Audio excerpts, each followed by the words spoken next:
Umat Tuhan yang terkasih dalam Yesus Kristus, Salam. Jumpa lagi pada malam ini 12 Januari 2022.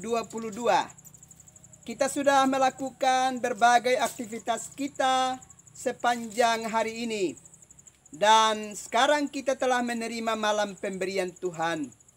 Karena itu sebelum kita beristirahat malam ini, saya mengajak kita untuk mengangkat syukur kita kepada Tuhan dan mendengarkan kebenaran firman-Nya.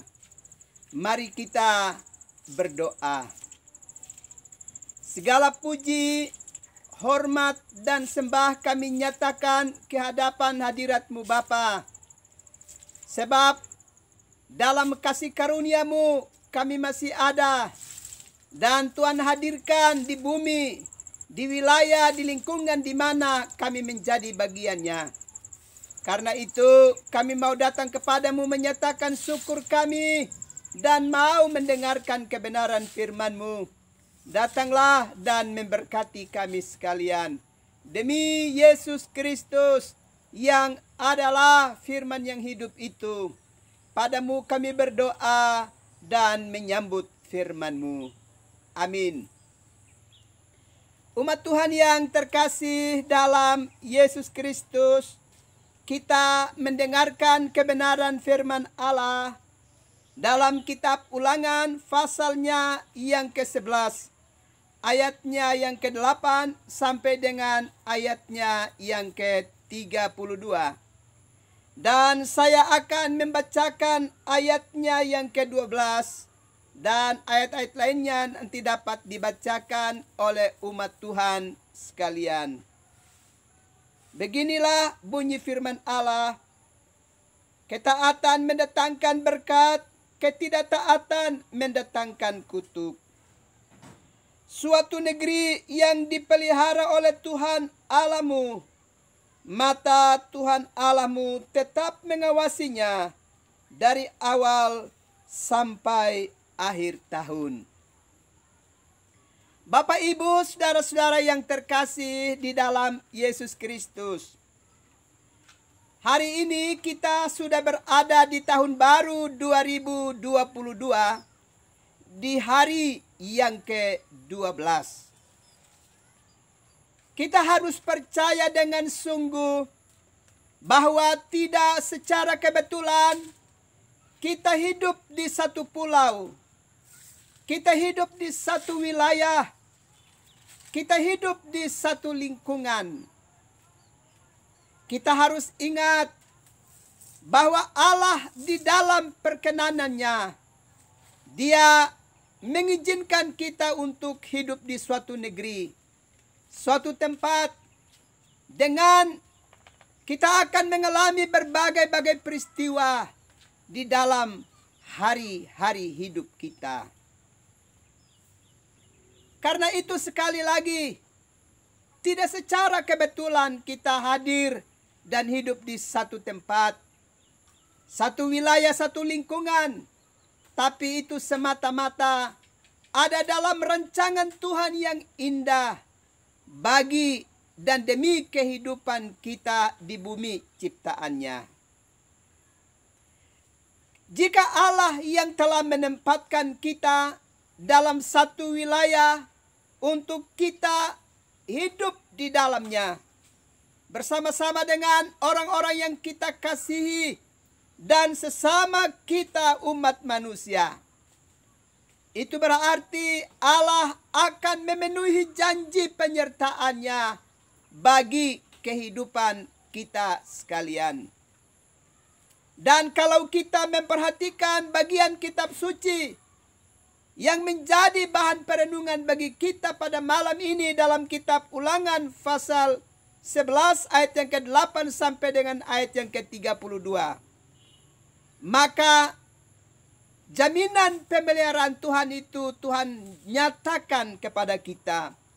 Kalau kita perhatikan pada ayatnya yang ke-23, di sana dengan tegas mengingatkan kepada kita bahwa Allah yang telah menempatkan kita di satu negeri, di satu wilayah, akan bertindak untuk menghalau segala yang menghadang kehidupan kita umat percaya.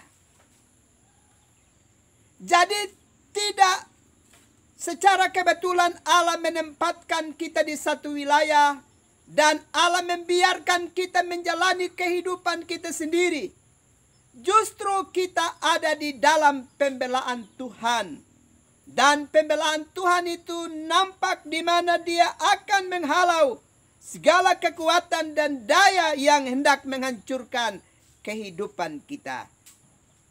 Pada ayat yang ke-23 dari bacaan ini dengan jelas dikatakan Tuhan Allah akan menghalau segala yang menghadang kehidupan kita umat percaya. Selanjutnya pada ayat yang ke-25 dikatakan bahwa tidak ada satu kuasa apapun yang akan mampu berhadapan dengan kita umat percaya. Mengapa demikian? Karena yang melindungi dan yang membela kehidupan kita umat percaya adalah Sang Penguasa sorga dan bumi. Sang Pemilik hidup kita. Tuhan Allah yang kita percaya dan kita imani di dalam hari-hari hidup kita. Dialah yang bertindak untuk menjamin keselamatan kita, keamanan dan kedamaian di suatu negeri yang telah Dia izinkan kita berada dan hidup di dalamnya. Selanjutnya kalau kita perhatikan bacaan kitab suci ini, dengan tegas diingatkan kepada kita bahwa pembelaan Tuhan yang sedemikian hebat itu akan terjadi atas kehidupan kita. Manakala di dalam kehidupan kita di suatu negeri, di suatu wilayah itu, kita memberikan respons yang positif kepada Tuhan di dalam hidup ini, dengan melakukan tugas-tugas kita dengan sungguh-sungguh kepada Tuhan di dalam keseharian hidup kita. Karena itu kalau kita perhatikan pada ayat yang ke-8, di sana menegaskan kepada kita bahwa karena Allah telah berjanji untuk memberikan perlindungan dan membela kita terhadap segala tantangan dan cobaan serta kuasa apapun, maka tugas kita adalah pertama, berpegang teguh pada seluruh perintah Tuhan. Pada ayat yang ke-8 dengan tegas mengingatkan itu kepada kita. Ini harus kita kerjakan. Sebab di saat Allah telah menempatkan kita dan hidup di satu negeri, Dia telah memberikan kepada kita panduan hidup. Sehingga kita tidak hidup menurut semau kita, tapi kita dapat hidup menurut kehendak Allah di dalam hari-hari hidup kita. Karena itu ayat yang ke-8 dengan tegas mengingatkan kepada kita, kita harus berpegang teguh pada seluruh perintah Tuhan. Selanjutnya pada ayat yang ke-13 dikatakan, kita harus mendengar perintah Tuhan dan melakukan perintah Tuhan itu di dalam hari-hari hidup kita. Dengan cara mengasihi Tuhan dengan sungguh-sungguh dan mewujudkan kasih kita kepada Tuhan itu dengan beribadah kepadanya dengan sepenuh hati dan sepenuh jiwa kita. Itu berarti kalau Allah sudah menempatkan kita di sebuah negeri, di satu wilayah, di sebuah lingkungan, maka kita harus ingat bahwa kita harus punya relasi yang kuat dengan pribadi yang telah menempatkan kita yang telah memberi kesempatan kepada kita hidup di wilayah tersebut. Sebab bagaimana mungkin Allah sang pemilik kehidupan itu telah menempatkan kita di satu negeri, tapi kemudian kita tidak lagi mengingat akan Dia. Kita tidak lagi mengingat akan perintah-perintahnya. Kita tidak lagi dapat berelasi dengannya, bersekutu dengannya. Kita harus ingat bahwa karena Allah lah yang telah menempatkan kita dan mengizinkan kita untuk hidup di satu negeri yang telah Dia berikan kepada kita, sebagaimana yang kita jalani dan hidupi sekarang ini di wilayah kita masing-masing, maka kita harus ingat, kita harus benar-benar mengasihi Tuhan.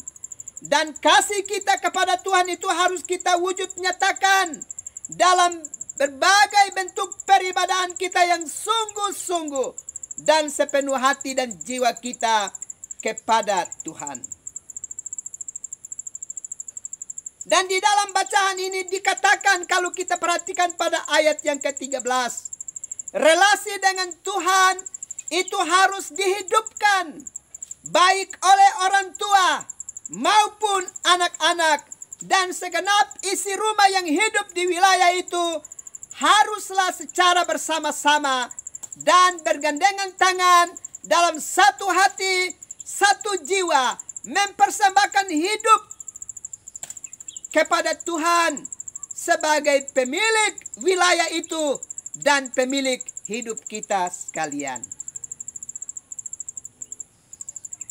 Itu berarti dalam kesatuan kita sebagai umat Allah, dalam persekutuan hidup kita sebagai satu keluarga Allah, kita mesti bersama-sama menghidupkan relasi kita dengan Tuhan di wilayah dan tempat di mana Allah telah memperkenankan dan mengizinkan kita hidup di dalamnya.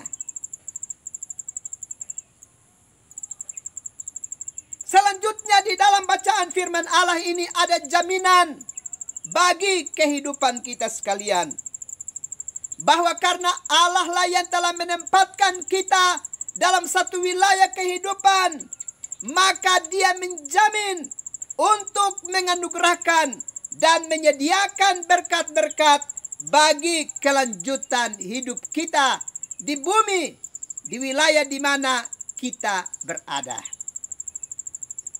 Jaminan pemeliharaan dari Tuhan itu akan Dia buktikan dengan Dia mengalirkan berkat-berkat-Nya, lawatan-lawatannya untuk terus kita rasakan dan kita nikmati di dalam hari-hari hidup ini. Selanjutnya di dalam bacaan firman Allah tadi, kalau kita perhatikan dengan jelas, ditegaskan kepada kita supaya jangan pernah kita menyimpang dari kehendak Allah. Jangan pernah kita melakukan berbagai-bagai tindakan dan perbuatan-perbuatan yang tidak kudus di wilayah milik Allah yang disediakan untuk kita boleh hidup di dalamnya. Tugas kita di bumi adalah bukan bermaksud untuk mengotori bumi ini dengan perbuatan-perbuatan yang tidak kudus, dengan perbuatan-perbuatan yang melawan kehendak Allah di dalam hidup ini. Sebab jika kita mengotori wilayah kehidupan kita, bumi di mana kita hidup dengan perbuatan-perbuatan yang tidak kudus dan yang tidak berkenan kepada Allah, maka di negeri di mana kita hidup, bahkan diri kita mendapatkan kutukan dari Tuhan. Itu dengan jelas diberitakan kepada kita di dalam bacaan ini. Kalau kita perhatikan dalam kitab Ulangan pasal yang ke-11 ayat yang ke-26 dan ayatnya yang ke-27. Dengan jelas dikatakan, lihatlah, aku memperhadapkan kepadamu pada hari ini berkat dan kutuk. Berkat apabila kamu mendengarkan perintah Tuhan Allahmu yang ku sampaikan kepadamu pada hari ini. Ayat 28, dan kutuk jika kamu tidak mendengarkan perintah Tuhan Allahmu dan menyimpang dari jalan yang kuperintahkan kepadamu pada hari ini dengan mengikuti Allah lain yang tidak kamu kenal. Karena itu kita mesti ingat dengan baik. Kalau Allah sudah menempatkan kita di satu wilayah, tugas kita adalah menghiasi wilayah itu, menghidupi wilayah itu dengan perbuatan-perbuatan yang berkenan dan yang mempermuliakan nama Tuhan di dalam kehidupan kita. Dan jangan pernah kita menghiasi wilayah tempat pemberian Allah itu dengan perbuatan-perbuatan yang tidak kudus. Sebab itu hanya akan mendatangkan kutuk bagi kehidupan diri kita dan wilayah di mana kita hidup. Karena itu Bapak Ibu, saudara-saudara yang terkasih di dalam Yesus Kristus, berwaspadalah terhadap kesempatan hidup yang sekarang Tuhan anugerahkan kepada kita di tahun baru 2022 ini.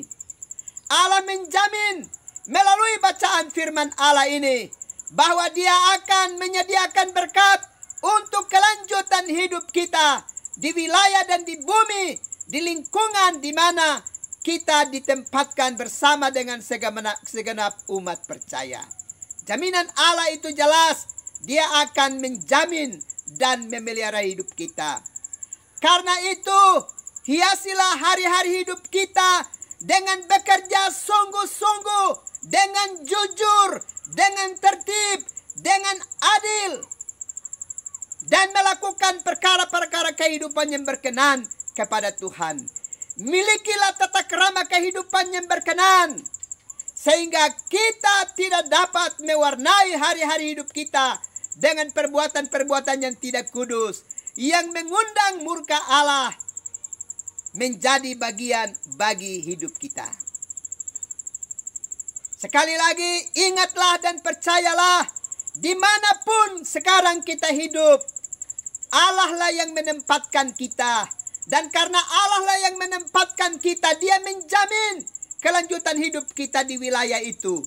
Dan karena itu, jalanilah hari-hari hidup kita dengan sungguh-sungguh, dengan melakukan perbuatan-perbuatan yang berkenan dan yang mempermuliakan nama Tuhan dan yang mendatangkan damai sejahtera bagi hidup bersama umat percaya.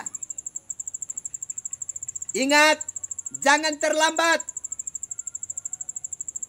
Hiasi hari-hari hidup dan hiasi wilayah dan lingkungan hidupmu dengan perbuatan-perbuatan yang mempermuliakan nama Tuhan.